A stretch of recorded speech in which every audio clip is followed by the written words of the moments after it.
हरे Krishna, good evening everyone. हरे कृष्णा प्रभु जी।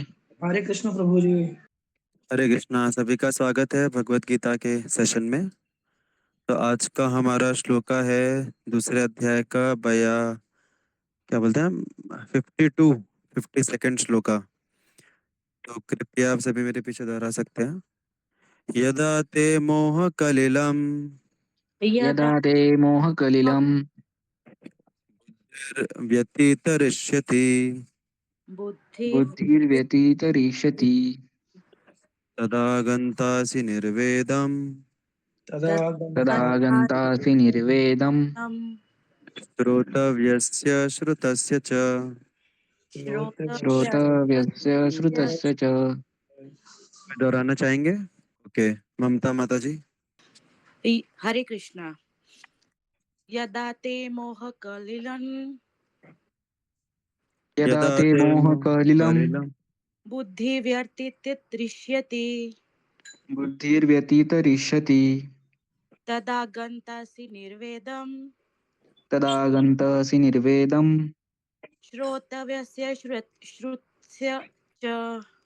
श्रोतव्यस्य श्रुतस्य च। हरे हरि कृष्णा। बोल, जय हो। थैंक यू सो मच माता जी for such perfect recitation. Okay, translation पढ़ सकते हैं? Hare Krishna.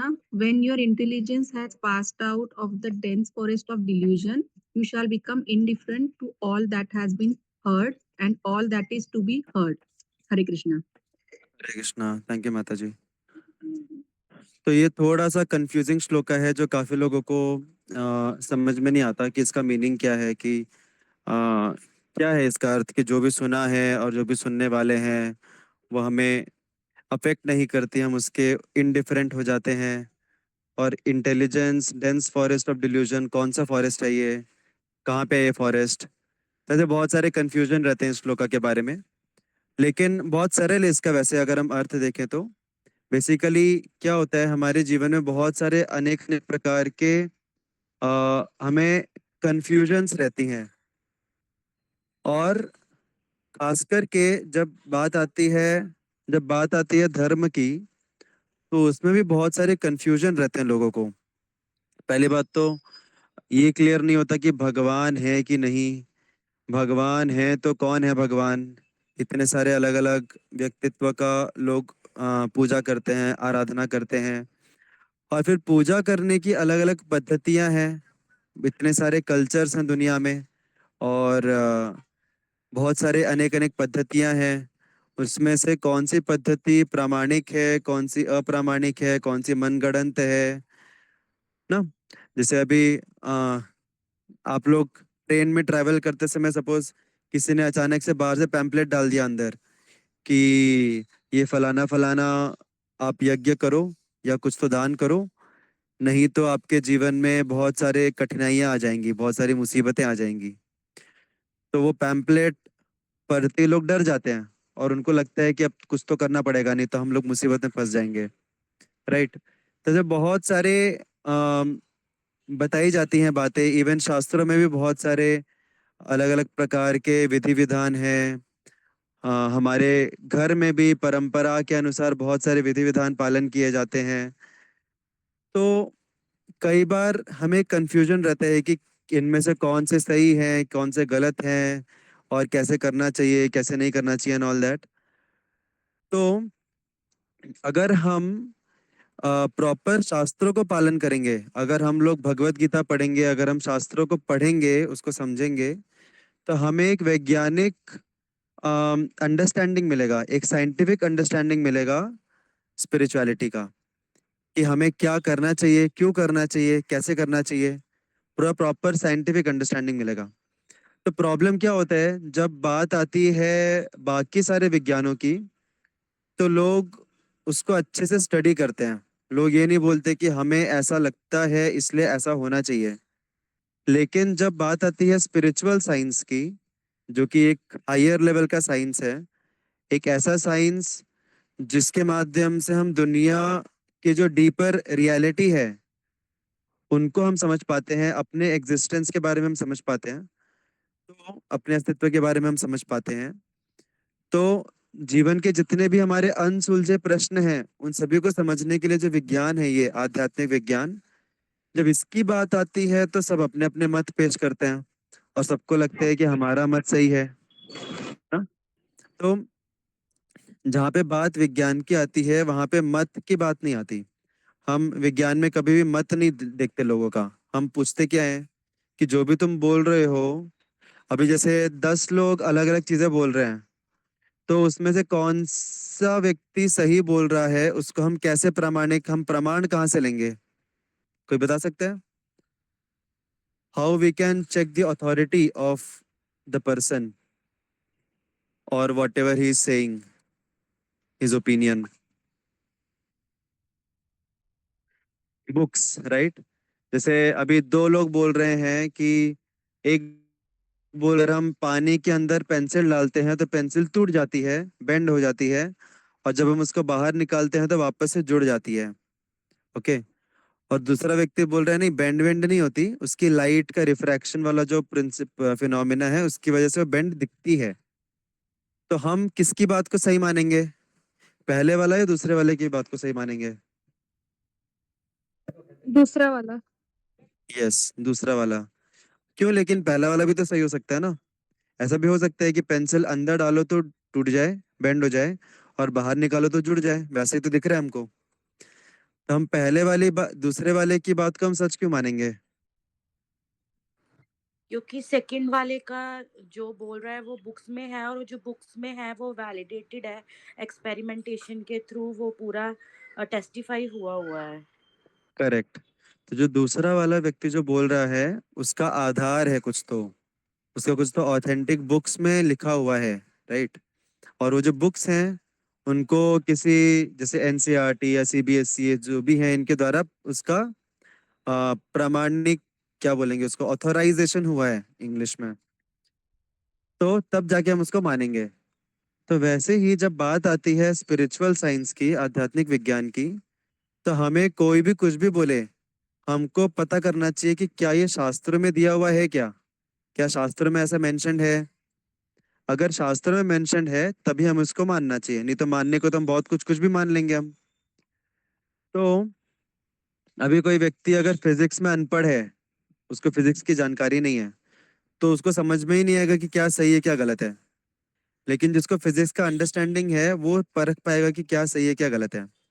उसी प्रकार से अगर हमें, जैसे बहुत सारे ऐसे आध्यात्मिक गुरु भी रहते हैं, बहुत सारी अलग अलग रीति रिवाज रहते हैं जिसके वजह से लोग भटक जाते हैं। कोई सपोज किसी गुरु ने या किसी भी साधु ने आके बोल दिया कि चलो तुम्हारे साथ ऐसा ऐसा होगा, ऐसा ऐसा नहीं किया तो तुम्हारे साथ जीवन में प्रॉब्लम हो जाएगी। तो फिर हम लोग डर जाते हैं ना, और हमको समझ में नहीं आता कि अभी क्या करें। जैसे कभी सपोज रास्ता चलते समय सामने से बिल्ली क्रॉस कर ली, तो लोग डर जाते हैं कि अरे बिल्ली क्रॉस कर दी, अब तो सब खत्म हो अपना, तो सब खराब हो जाएगा अपना। तो क्योंकि हमें क्लैरिटी नहीं रहती क्या चीज सही है क्या गलत है, साइंटिफिक अंडरस्टैंडिंग नहीं रहती, इसके लिए हम अम, फालतू में कई बार घबरा जाते हैं। हमें प्रॉपर अंडरस्टैंडिंग नहीं रहता कि क्या सही है क्या गलत है। तो इसीलिए बहुत जरूरी है कि हम स्पिरिचुअलिटी की जब बात आती है, आध्यात्मिक जीवन की बात आती है, तो हम अपने या किसी के मत के अनुसार ना चले, हम शास्त्रों के अनुसार चलें। तो जब हम शास्त्रों के अनुसार चलेंगे तब जाके हमारी बुद्धि जो है वो ऐसे जंगल, जैसे यहाँ पे लिखा है ना, डेंस फॉरेस्ट ऑफ डिल्यूजन। अभी फॉरेस्ट को क्यों कंपेयर किया गया है? फॉरेस्ट में व्यक्ति जहाँ जब भी जाता है तो उसको सारे रास्ते एक जैसे ही लगते हैं, उसको समझ में नहीं आता कि कहाँ से बाहर निकलना है, सब रास्ते एक जैसे लगते हैं। तो वैसे ही जब किसी को प्रॉपर ज्ञान नहीं होता शास्त्रों पे आधारित, उसको लगता है भगवान का जानकारी, भक्ति और तपस्या और जादू टोना और काला जादू और ये सारी चीजें एक ही है, इनमें किसी को फर्क नहीं पता चलता। उनको लगता है कि किसी ने अगर हाथ से सोना निकाल के दिखा दिया, अगर राख, सोना या राख या ऐसे कुछ तो चमत्कार अगर दिखा दिया, तो वही उसी को भगवान मान लेते हैं लोग, उसी को भक्ति मान लेते हैं, चमत्कार को भक्ति मान लेते हैं। तो सब कुछ एक जैसा लगता है। कुछ लोगों को लगता है कि बस देवी देवताओं की पूजा करो, यही आध्यात्मिक जीवन है। लेकिन उनको ये नहीं पता कि देवी देवता अलग होते हैं, भगवान अलग होते हैं, और देवी देवताओं की भी पूजा सकाम भावना से भी होती है, निष्काम भावना से भी होती है, भक्ति भावना से भी होती है। तो ये सारी डिटेल्स में लोगों को पता ही नहीं रहती चीजें। उनको लगता है कि कुछ भी बस दिया बत्ती घुमा लो या बस मत्था टेक लो मंदिर में जाके, या फिर कहीं पे ऐसे जादू टोना देख लिया हमने तो यही बाबा हमारे भगवान हो गए। तो ऐसे बहुत मतलब सब कुछ भी चीज को जो लोगों को समझ में नहीं आती उसको स्पिरिचुअलिटी से जोड़ देते हैं। तो ये एक जंगल के समान हो जाता है कि जंगल में सारे रास्ते एक जैसे लगते हैं, इसलिए हमको लगता है कि ये सारे जितने भी अजीबोगरीब चीजें हैं ये सब स्पिरिचुअलिटी है, ये सब आध्यात्मिक जीवन है, ये सब भक्ति है।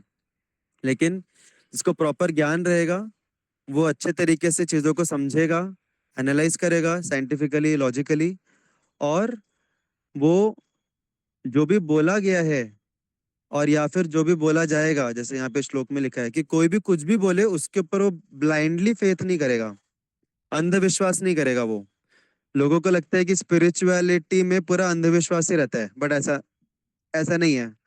स्पिरिचुअलिटी अगर कोई शास्त्रों पे आधारित कर रहा है तो उसमें अंधविश्वास नहीं होता।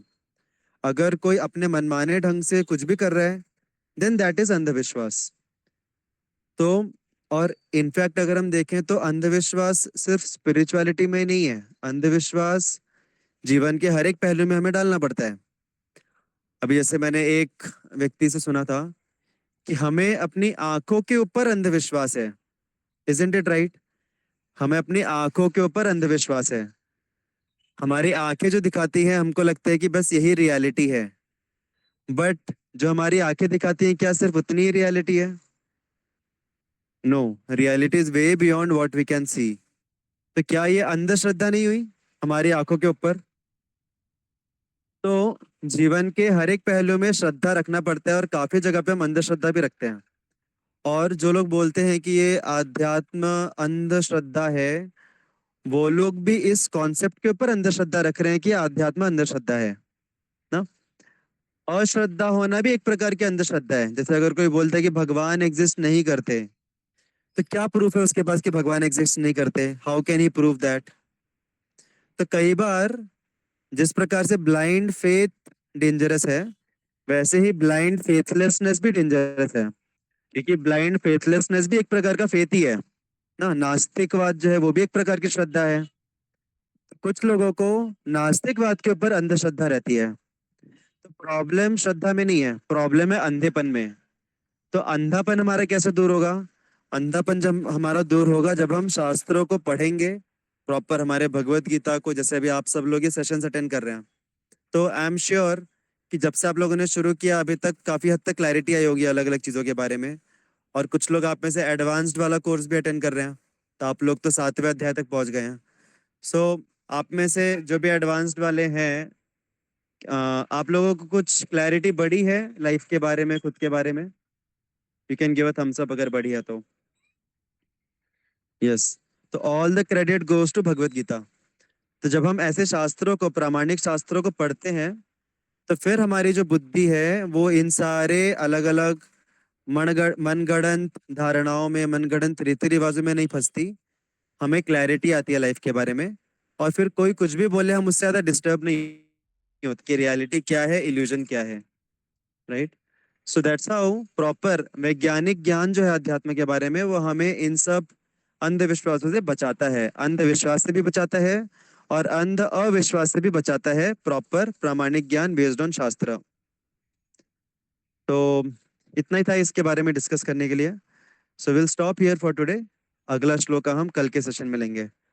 हरे Krishna, thank you so much. Shrimad Bhagavad Gita की जय जय, श्रील प्रभुपाद की जय। Hare Hare Krishna Krishna. Krishna Krishna Krishna Hare Hare, Hare Rama Rama Rama Hare Hare. Thank you so much. Hare Krishna प्रभु जी। हरे कृष्ण प्रभु जी।